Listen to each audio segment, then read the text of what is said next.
जीवन में सबसे बड़ा विकार यदि कोई है तो वो है अभिमान। साधक की भक्ति में सबसे बड़ी बाधा अगर कोई है तो अभिमान है। और अभिमान को यदि किसी ने जीत लिया, और इससे बड़े बड़े लोग नहीं बचे। आप देखोगे कि जो लक्ष्मण जी महाराज निरंतर प्रभु के साथ में चलते हैं, राम जी का जब ध्यान होता है तो लक्ष्मण जी से शुरू होता है। दक्षिणे लक्ष्मणो यस्य वामे च जनकात्मजा पुरतो मारुत्र यस्य तम मंदिर गुणनंदनम। वो लक्ष्मण जी महाराज लंका कांड में सारे योद्धाओं से लड़ते हैं, लेकिन यदि किसी से नहीं लड़ते हैं तो कौन सा योद्धा है वो जानते हैं? कुंभकर्ण। मेघनाथ से लड़े, रावण से लड़े, लेकिन कुंभकर्ण के आते ही लक्ष्मण जी राम जी के पीछे जाकर के खड़े हो गए। क्योंकि गोस्वामी तुलसीदास जी ने जहां अध्यात्म रामायण का वर्णन किया है उसमें वो कहते हैं कि रावण मोहे है, मोहे दशमाल और तद भ्रात अहंकार, और उसका भाई जो कुंभकर्ण है वो अभिमान है। मानो कि लक्ष्मण जी इस प्रतिज्ञा के माध्यम से बताते हैं कि प्रभु जी दुनिया की जितनी भी बुराइयां हैं, विकार हैं, उनसे मैं लड़ सकता हूं और जीत सकता हूं आपके प्रताप से, लेकिन ये जो अभिमान है इससे तो मेरे मालिक केवल तुम ही लड़ सकते हो और तुम ही परास्त कर सकते हो। अभिमान एक ऐसी बुराई है, हनुमान जी को भी आई। चला प्रभंजन सुत बल भागी। जब भरत जी ने कहा चढ़वा बसायक शैल समेता पठवा तो ही जहां कृपा निकेता, आगे क्या लिखा गोस्वामी जी ने? सुन कप जी उपजा अभिमाना और मोरे भार चले कि नुमाना, रघुपति महिमा सुमिर बहु। इसलिए लक्ष्मण जी ने महाराज ने कहा सारे विकारों को जीता जा सकता है, जिसने सब कुछ त्याग दिया वो भी अभिमान नहीं त्याग पाते। जिन्होंने सब कुछ त्याग दिया त्यागी हो गए, वो भी कहते हैं कि कम से कम हमें त्यागी तो कहो, हमने सब कुछ छोड़ा है। उन्हें भी त्यागी होने का ही अभिमान हो। तो ये बहुत डिफिकल्ट है अभिमान को त्यागना। और वो नारद जी के पास में काम ने प्रशंसा की और अभिमान में भर करके नारद जी चले।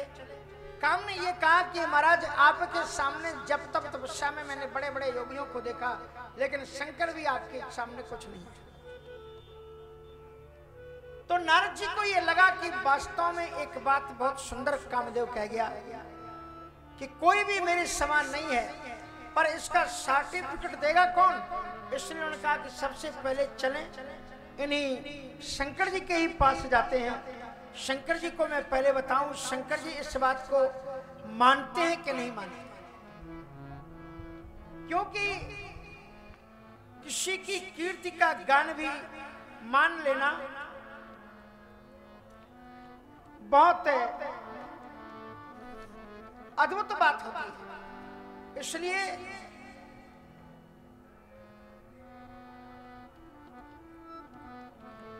कहते कि मैं जरा देखूं कि वो इस बात को मानते हैं कि नहीं मानते। और शंकर जी के पास में तब नारद गवने से हो पाए महामोह अहमिति मन में, और इस बात का महामोह उनके मन में है कि वो मुझे इस बात में जान पाते हैं कि नहीं जान पाते हैं, और इस प्रकार से वो जाते हैं।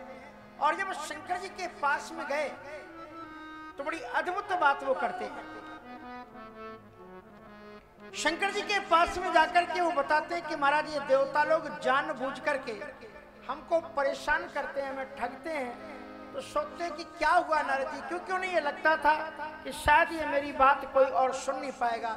शंकर जी को जब उन्हें ये बात सुनाई तो शंकर जी ने पूछ दिया कि आखिर हुआ क्या? कुछ नहीं, मैं तो भगवान का भजन कर रहा था, ये जानबूझ करके काम है वहां पर आया। और काम ने बड़ा प्रयत्न किया। और आप जरा सुनो, जो शंकर जी महाराज निरंतर राम का गान किया करते थे, रामचरित सुनाया करते थे, जहां भी पढ़ते थे तो रामचरित सुनाते थे, लेकिन आज शंकर जी ने रामचरित नहीं सुनाया। नारद जी ने आज शंकर जी को रामचरित नहीं सुनाया। कौन सा चरित सुनाया? कि मारे चरित शंकर ही सुना, मारे चरित शंकर ही सुना, अति प्रिय जान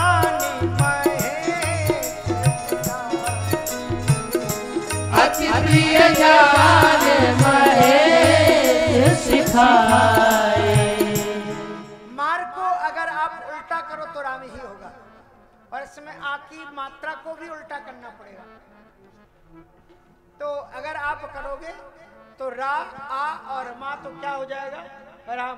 जो रामचरित गाया करता था उसने आज शंकर जी को क्या सुनाया कि मार चरित, मार मानी कामदेव, कामदेव का एक नाम है मार।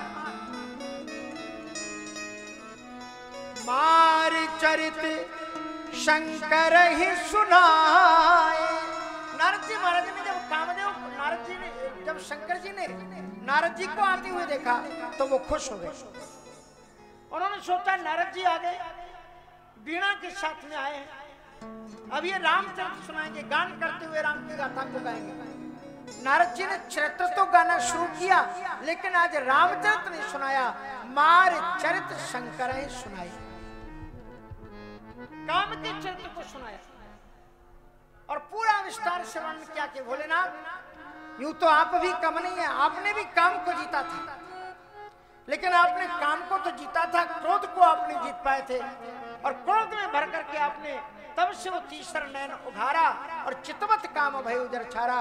भोलेनाथ आपकी कृपा से मैंने काम को तो जीता ही, पर मैंने क्रोध को भी जीत लिया, क्योंकि मैं भी चाहता तो श्राप दे करके काम को नष्ट कर सकता था, जला सकता था, लेकिन मैंने उसे दया करके छोड़ दिया।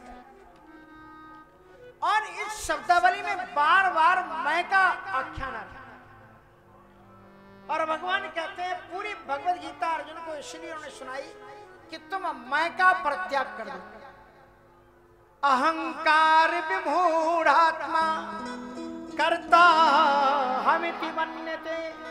अहंकार में डूबा हुआ प्राणी जब अपने आप को कर्ता मान लेता है, वहीं से सारी गड़बड़ी हो जाती है। इसलिए भगवत गीता जीवन पद्धति बताती है कि whatever you are going to start, whatever job, whatever work you are going to start in your life, तो उसका कर्ता परमात्मा को बना दो। ब्रह्मण्याधाय कर्माणि संयम त्यक्त्वा करोति लिप्यते न स पापेन पद्मपत्र निभां। परमात्मा का चिंतन करके कोई कर्म करो। गोस्वामी तुलसी के दादी कहते हैं कि यदि नारद जी चाहते तो जो मार कथा उन्होंने सुनाई है, इसी कथा को वो राम कथा में भी परिणत कर सकते थे। बहुत अच्छी ये राम कथा हो सकती थी, पर उन्होंने काम की कथा सुनाई। ये राम कथा कैसे हो सकती थी? कह सकते थे राम की कृपा से आज ऐसा। मैं तो तुच्छ था, लेकिन भगवान ने मुझे बचा लिया, राम कथा बन जाती, राम की कृपा हो जाती और बदल जाता। पर उन्होंने मार चरित्र, मार शब्द श्री किया, मैंने काम को मार दिया। काम दुनिया को मारता है, लेकिन मैंने काम को मार दिया, इसलिए उन्होंने नाम भी काम नहीं मार शब्द का प्रयोग किया। मार चरित्र शंकर ही सुनाए, लेकिन अति प्रिय जान महेश सिखाए। बार बार विनवाऊं मुनि तो ही, और जिम यह चरित्र सुनायो मोही। बार बार शंकर जी ने विनम्रता पूर्वक हाथ जोड़ करके कहा। नारद जी शंकर जी के सामने तो कुछ भी नहीं। शिव महापुराण में देखो, संपूर्ण दुनिया का सृजन शिव जी से ही होता है। और वैसे भी आप किसी भी तीर्थ में जाओ, महिमा शंकर जी की है। अयोध्या में नागेश्वर नाथ बनकर के भगवान शंकर जी बैठे हुए, और ब्रजमंडल में तो आप देखो हर एक गांव में शंकर जी विद्यमान। अगर वृंदावन में जाओ तो गोपेश्वर महादेव के रूप में विराजमान है। मथुरा में जाओ तो भूतेश्वर बनकर के भगवान शंकर जी विद्यमान है। बरसाने में जाओ तो बरसाने में भी है, और गोवर्धन में चक्रेश्वर महादेव के रूप में भगवान शंकर जी। पूरी जगह ब्रजमंडल के एक गांव गांव में शंकर जी विराजमान। ऐसे शंकर जी की महिमा कहानी। और उन्होंने बार बार ये कहा कि मैंने ऐसा किया, मैंने ऐसे किया। तो बार बार विनवा उनको ही शंकर जी ने हाथ जोड़ करके मेरे बाप, मैं तेरे हाथ जोड़ करके कहता हूं, मानो कि ये शैली जिमिया कथा सुनायु मोही और तिम जन हर ही सुनायु कब हूं। उन्होंने ये नहीं कहा कि ये प्रसंग कहीं मत कहना, ध्यान से सुनना। कभी कभी हम उल्टा अर्थ कर बैठते हैं, कहते हैं शंकर जी ने मना कर दिया था कि सुनाना मत। शंकर जी ने कहा सुनाना, पर ये अपनी कथा बना करके मत सुनाना, राम कथा बना करके सुनाना। इसमें शब्द दिए उन्होंने जिमी और तिमी। जिम यह कथा सुनायु मोही, तिम जन हरई सुनायु कबहू। उस जिस भाषा शैली में आपने मुझे सुनाई है, उस भाषा शैली में भगवान के सामने मत कहना। ये मत कहना कि मैंने जीत लिया। आप जरा देखो हनुमान जी का चरित्र। हनुमान जी महाराज समुद्र को लांगे, वाटिका उजाड़ी, लंका को जला दी, सीता की सुध लेकर के आए। और जब राम जी के चरणों में आकर के हनुमान जी गिरे, तो बारे बारे प्रभु चाहे उठावा, प्रेम विवश ते उठव न भावा। बारे बारे प्रभु चाहे उठावा, प्रेम विवश ते उठव न भावा। भगवान जी बार बार उठाना चाहते हैं लेकिन नहीं उठते। और भगवान जी चाहते हैं आओ हनुमान जी तुम मेरे बगल में बैठ जाओ, लेकिन हनुमान जी महाराज चरणों में बैठ। और नारद जी ने क्या किया, जब भगवान के पास में गए, बैठे आसन विषय समेता। हरदम वो जब जाते थे नारायण के पास में, किसी भी फोटो में आपने नारद जी को भगवान नारायण के साथ में बैठे हुए देखा? कभी नहीं, कभी नहीं बैठते थे। ऐसा नहीं कि भगवान ने उस बार कह दिया आओ बैठ जाओ तो बैठ गए। भगवान का तो स्वभाव है, वो संतों का बहुत सम्मान करते हैं, संतों के लिए उठ करके खड़े हो जाते हैं। न हिम्यानी तीर्थानी ना वरदान अमृत लंछा। तो नारद जी को आज भी भगवान ने कहा बैठो, तो आसन में बैठ गए। लेकिन हनुमंत लाल जी महाराज ने चरण पकड़ लिया। प्रश्न वही है जो नारद जी से किया जा रहा है, वही प्रश्न हनुमान जी से किया कि हनुमान जी देवताओं के लिए अभेद्य जो लंका नगरी है, रावण के द्वारा जो पूर्णतया सुरक्षित है, वो तुमने वहां पर जाकर के 4 काम कर दिए। कैसे तुमने काम, लंका को जला कैसे दिया तुमने? लंका इतनी चारों तरफ से सुरक्षित, कहो कब कहीं भी दी जारी लंका, उस लंका को तुमने कैसे जलाया?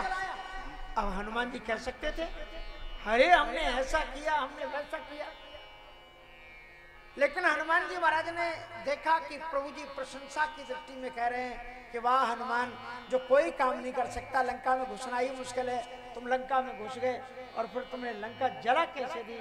राम जी ये प्रश्न कर रहे हैं। पर हनुमान जी महाराज ने कहा कि जब आप प्रश्न करना ही शुरू किए हो कि मैंने कैसे लंका जलाई, तो एक ही काम क्यों पूछ रहे हो? मैंने 4 काम ऐसे किए हैं जो कोई नहीं कर सकता। तब बानरों ने देखा अरे हनुमान जी भी फूल करके कुप्पा हो गए, इनको भी अभिमान आ गया। राम जी एक के बारे में पूछे लंका कैसे जलाई, और हनुमान जी कहते 4 काम मैंने ऐसे किए कोई नहीं कर सकता। तो राम जी ने कहा कि 4 ऐसे कौन से काम थे जो कोई नहीं कर सकता था, तुमने किए? तो हनुमान जी ने 4 काम गिनाए कि नादि सिंधु, सबसे पहला काम मैंने ये किया, समुद्र को लांगा, कोई भी बानर नहीं लांग पा रहा। नादि सिंधु हाटक पुरजारा, समुद्र को लांग करके स्वर्ण की लंका को जला दिया। और निश्चर गणवध, निशाचरों को मारा।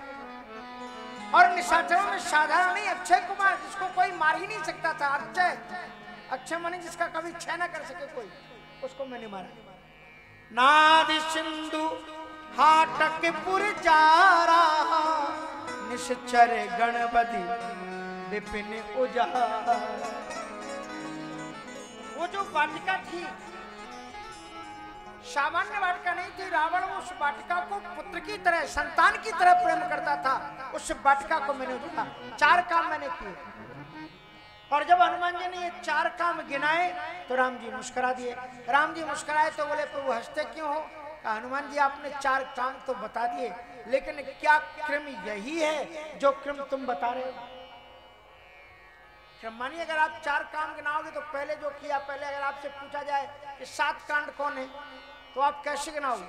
बालकांड, लंका कांड, किष्किंधा कांड, अरण्य कांड, और उसके बाद में अयोध्या, ऐसे गिनाओ क्या? धीरे क्रम से गिनाओगे ना, जिसके बाद में जो है। तो पहले हनुमान जी ने क्या किया? लाग सिंधु, समुद्र को लांगा। उसके बाद में वाटिका उजाड़ी, उसके बाद में निशाचरों को मारा, और उसके बाद लंका जलाई। लेकिन सब उल्टा पुल्टा बता रहे। किनादि सिंधु हाटकपुर जारा, और निश्चर गणपति विपिन उजाला। कह रहे निशाचरों को वध करके वाटिका को उजाड़ दिया। पहले वाटिका उजाड़ी कि निशाचरों को मारा?